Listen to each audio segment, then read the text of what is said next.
वो जैसे कलरिंग की बुक होगी, वो उसमें कलर करेंगे वो। उसके बाद उस चीज़ को हम आपके बोर्ड पे ले आएंगे और बोर्ड पे एक ऐसा ऑप्शन है कि आपका कलर किया हुआ हेलीकॉप्टर वो उड़ने लगेगा।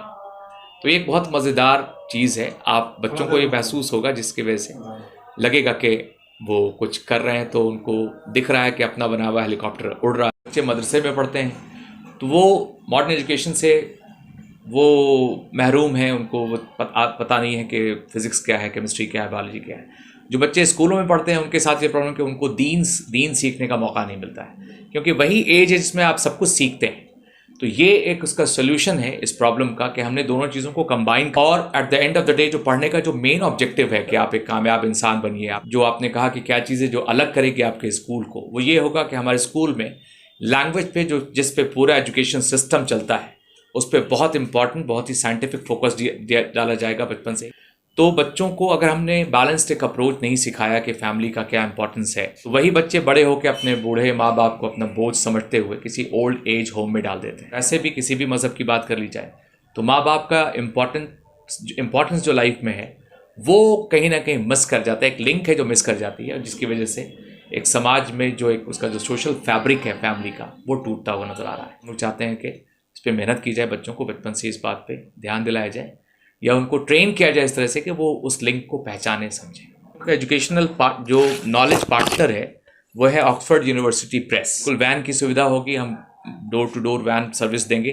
फिलहाल हम लोगों ने शुरू किया है नर्सरी से लेकर स्टैंडर्ड 2 तक। हम जो इंपॉर्टेंट एक्टिविटीज़ कराएंगे वो है पब्लिक स्पीकिंग। अब फिटनेस के लिए हम लोगों ने प्लान किया है कि हम बच्चों को मार्शल आर्ट्स की ट्रेनिंग देंगे बचपन में। अभी तक हम लोगों के रजिस्टर के हिसाब से मुझे लगता है 30-35 लोग आ चुके हैं। एक हफ्ता या 10 दिन हुआ हम लोगों को यहाँ पे इंक्वायरी शुरू किए हुए, और क्लास नर्सरी से क्लास 2 तक, और हर साल वो 2 से 3, 3 से 4, 4 से 5, हम लोग 12th तक का प्लान लेके चल रहे हैं कि 12वीं तक बच्चे यहीं पे हमारे साथ पढ़ें। इंजुमन प्लाजा में हम लोगों की इंक्वायरी ऑफिस है जहाँ पे रजिस्ट्रेशन फॉर्म अवेलेबल है।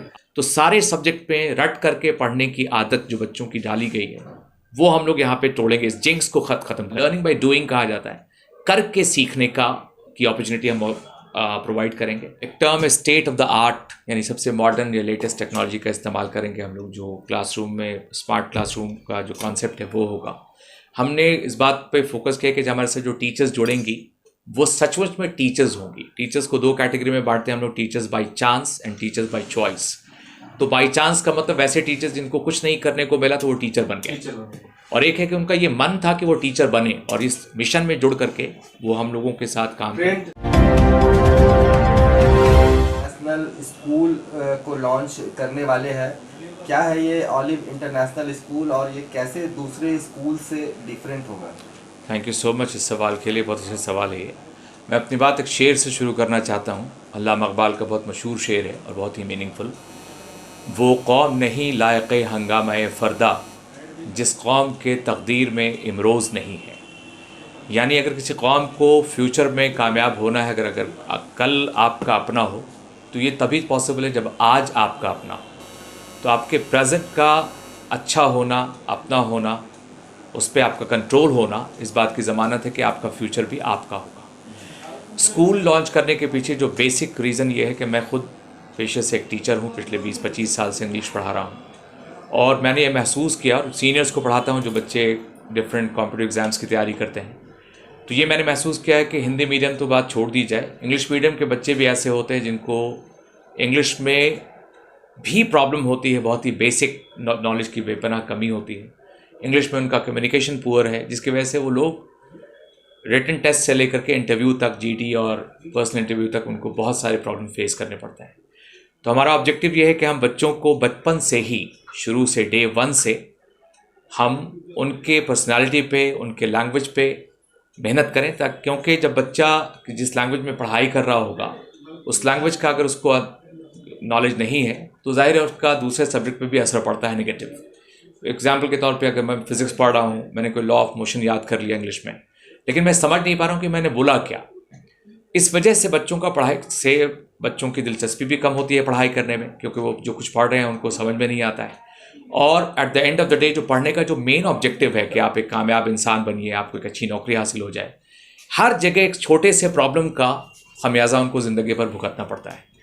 तो लैंग्वेज स्किल्स हम लोगों का सबसे इम्पॉर्टेंट, जो आपने कहा कि क्या चीज़ें जो अलग करेगी आपके स्कूल को, वो ये होगा कि हमारे स्कूल में लैंग्वेज पे जो जिस पे पूरा एजुकेशन सिस्टम चलता है उस पर बहुत इंपॉर्टेंट, बहुत ही साइंटिफिक फोकस डाला जाएगा बचपन से ही, जिसके बाद बच्चों को एजुकेशन से जो तालीम हासिल कर रहे हैं बच्चे, उनको जब तक कि उसको एंजॉय नहीं करते हैं उस चीज़ को, उसमें वो कुछ एक्सेल नहीं कर सकते हैं।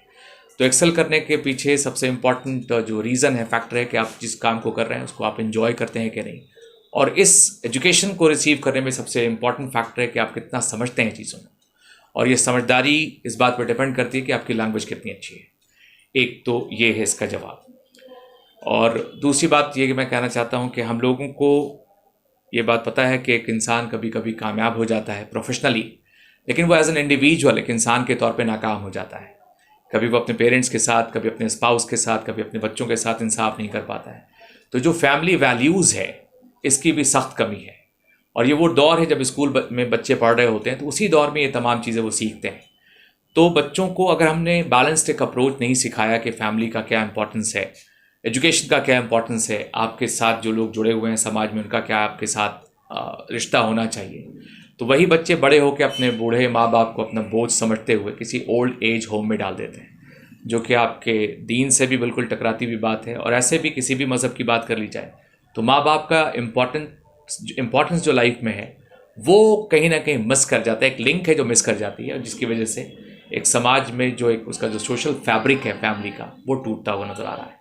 ये बहुत ही बड़ा नुकसान है जिसको हम लोग चाहते हैं कि इस पर मेहनत की जाए, बच्चों को बचपन से इस बात पे ध्यान दिलाया जाए या उनको ट्रेन किया जाए इस तरह से कि वो उस लिंक को पहचाने समझें। मॉडर्न स्कूलिंग के साथ साथ क्या दीनी तालीम भी है? जी बिल्कुल, इसका यही मकसद है कि हम लोग, असल में होता ये है कि जो बच्चे मदरसे में पढ़ते हैं तो वो मॉडर्न एजुकेशन से वो महरूम हैं, उनको वो पता नहीं है कि फ़िज़िक्स क्या है, केमिस्ट्री क्या है, बायोलॉजी क्या है।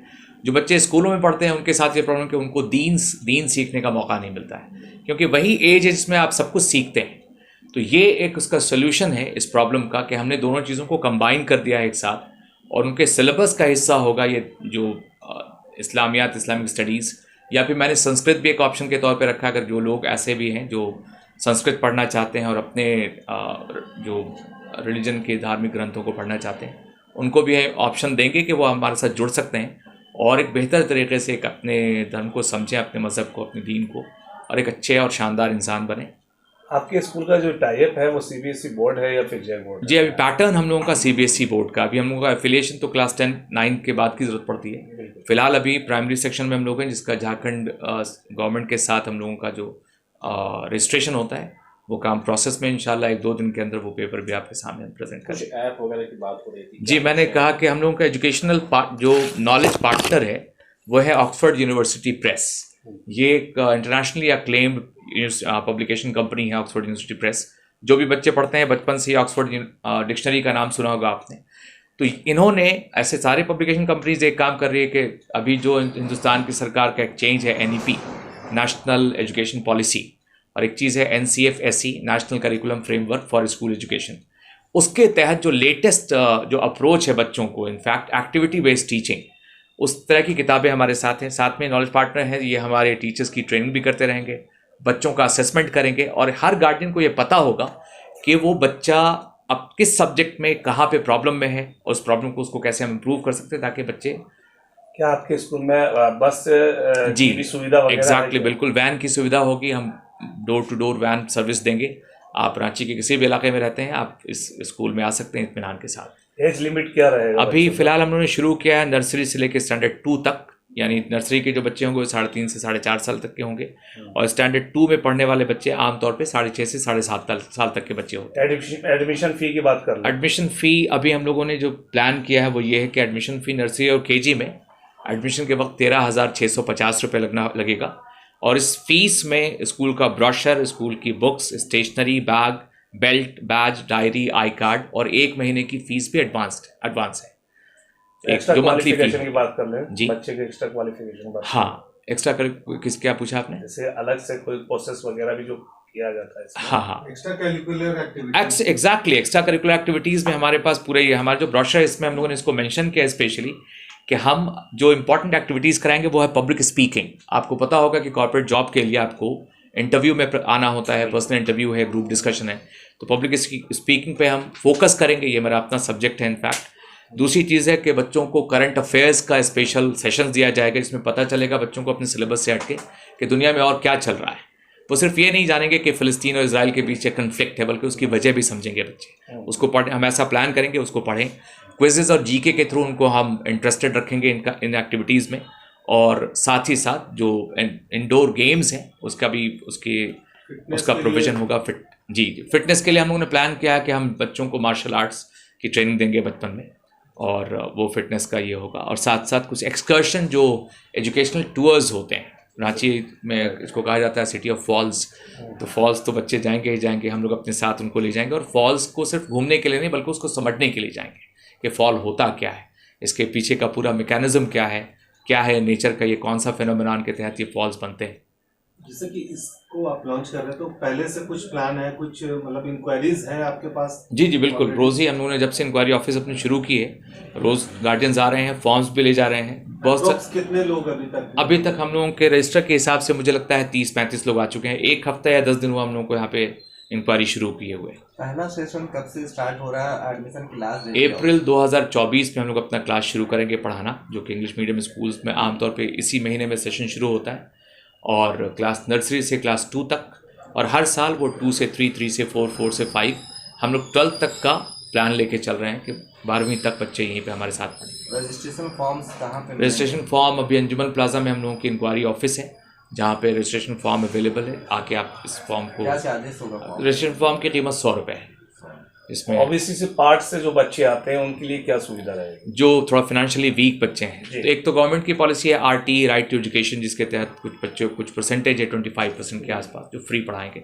हमने ये ऐसे भी प्लान किया है कि फाइनेंशियली वीक बच्चों को पैसे की कमी की वजह से पढ़ाई से महरूम नहीं रखा जाएगा। या तो हम उनको स्पॉन्सर कराएंगे, या हम लोगों के मद में एक ज़कात का एक ऑप्शन होता है, वो पैसे आएंगे तो हम, और या फिर स्कूल में ऐसा हम प्रोविज़न रखेंगे कि अगर वाकई वो बच्चा टैलेंटेड है, पेरेंट्स को उसको पढ़ाना चाहते हैं, तो सिर्फ इस वजह से कि उसके पास पैसा नहीं है उसको हम वापस भेज दें, ऐसा बिल्कुल नहीं होगा। इंशाल्लाह हम उन तमाम बच्चों को पढ़ने का मौका देंगे, बढ़ने का मौका देंगे, जो सलाहियत रखते हैं और चाहत रखते हैं कि पढ़ के वो कुछ अच्छा करें। और at the end of the day हम लोगों का ऑब्जेक्टिव ये है कि समाज में जो एक चेंज है, मैंने यहाँ पे लिखा है अपने स्कूल के नाम के साथ, इट्स अ रेनेसेंस, ये एक पुनर्जागरण होगा, एक निशत सानिया होगा। जो कुछ मर गया है समाज में, वैल्यूज़ मर गए हैं, एजुकेशन का जो मेन थीम है वो ख़त्म हो चुका है, रट के बच्चों के पास करने की आदत है, जिसकी वजह से वो फ्यूचर में कॉम्पिटिटिव एग्जाम्स में बिल्कुल नाकाम हो जाते हैं। और इसी चीज़ को सीखने के लिए वो 2 लाख, 2.5 लाख, 3 लाख रुपए दे के मेडिकल की, इंजीनियरिंग की कोचिंग करते हैं, उनके पास बेस नहीं है। और इसकी सबसे बड़ी वजह यह है कि स्कूलों में रट करके पढ़ने की आदत डलाई जाती है। उसी रटे हुए चीज़ को आप एग्ज़ाम में लिखते हैं, मेमोरी का टेस्ट है, आपके कॉन्सेप्ट का टेस्ट नहीं है। कॉम्पिटिटिव एग्जाम्स हमेशा कॉन्सेप्ट को चेक करता है। आप वेलोसिटी का डेफिनेशन जानते हैं, मगर आप वेलोसिटी समझते नहीं हैं तो आप फिजिक्स में कहीं स्टैंड नहीं करते हैं। तो सारे सब्जेक्ट में रट करके पढ़ने की आदत जो बच्चों की डाली गई है, वो हम लोग यहाँ पे तोड़ेंगे, इस जिंक्स को ख़त्म करेंगे, और बच्चों को मतलब उनको लर्निंग बाय डूइंग कहा जाता है, करके सीखने की अपॉर्चुनिटी हम प्रोवाइड करेंगे, जहाँ पे बच्चे हर चीज़ में अपने आप को इन्वॉल्व करेंगे और वो महसूस करेंगे, वो लर्निंग, वो अंडरस्टैंडिंग, चीज़ों का जो इन डेप्थ नॉलेज होता है उस पर काम करेंगे। बच्चों के इंटरेस्ट के हिसाब से सब्जेक्ट्स होंगे या नहीं, जैसे सिंगिंग्स का, डांसिंग का, फोटोग्राफी का, या फिर एक्स्ट्रा करिकुलर एक्टिविटीज़ में मेरा अपना बिलीफ है कि एजुकेशनल इंस्टीट्यूशन में सबसे ज़्यादा एंटरटेनिंग अगर कुछ होता है तो वो एजुकेशनल एक्टिविटीज़, जैसे मैंने कहा क्विजेज़ और डिबेट और पब्लिक स्पीकिंग का हम लोग काम, और उन एक्टिविटीज़ में पार्टिसिपेट करने वाले बच्चों को हम तो ट्रेन करेंगे और साथ ही साथ उनको प्राइजेस देकर, सर्टिफिकेट्स देकर के उनको इस चीज़ का शौक देंगे कि वो और ज़्यादा इसमें इंटरेस्ट लें और अपने आप को ग्रूम करते रहें,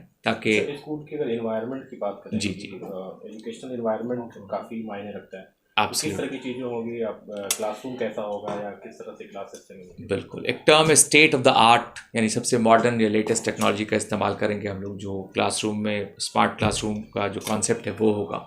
हमने इस बात पे फोकस किया कि जो हमारे से जो टीचर्स जुड़ेंगी वो सचमुच में टीचर्स होंगी। टीचर्स को 2 कैटेगरी में बांटते हैं हम लोग, teachers by chance and teachers by choice. तो बाय चांस का मतलब वैसे टीचर्स जिनको कुछ नहीं करने को मिला तो वो टीचर बन गए, और एक है कि उनका ये मन था कि वो टीचर बने, और इस मिशन में जुड़ करके वो हम लोगों के साथ काम करें। ट्रेन टीचर हम लोगों के इन हाउस ट्रेनिंग का भी प्रोग्राम है, इंटरनल ट्रेनिंग का। एक तो ट्रेनिंग का मतलब बीएड, और दूसरी ट्रेनिंग होती है बच्चों के हिसाब से जिस लोकेलिटी में आप काम कर रहे हैं, कस्टमाइज्ड ट्रेनिंग। जैसे उन बच्चों के साथ आपको डील करना है तो वैसी ट्रेनिंग कि आप कैसे फैमिली बैकग्राउंड के साथ काम कर रहे हैं, उनकी ज़बान क्या होगी, कल्चर क्या होगा, बिहेवियर क्या होगा। तो ये तमाम चीज़ें हम लोग इंटरनली टीचर्स को ट्रेन करेंगे ताकि वो बेहतरीन परफॉर्म कर सकें क्लास में। ये भी बातें हो रही थी कि जैसे कुछ अगर ड्राइंग बनाते हैं तो उसको कुछ हाँ, इसमें एक बहुत अच्छा खूबसूरत सी चीज़ है ऑक्सफोर्ड के साथ। हम लोगों के पास जो बच्चे के पास जो बुक होगी, वो जैसे कलरिंग की बुक होगी, वो उसमें कलर करेंगे वो। उसके बाद उस चीज़ को हम आपके बोर्ड पे ले आएंगे, और बोर्ड पे एक ऐसा ऑप्शन है कि आपका कलर किया हुआ हेलीकॉप्टर वो उड़ने लगेगा। तो ये एक बहुत मज़ेदार चीज़ है। आप बच्चों को ये महसूस होगा जिसकी वजह से लगेगा कि वो कुछ कर रहे हैं, तो उनको दिख रहा है कि अपना बना हुआ हेलीकॉप्टर उड़ रहा है। ये लैंग्वेज को और कलर को कंट्रोल करने का एक नया सिस्टम है, वो हम लोग यूज़ करने वाले हैं।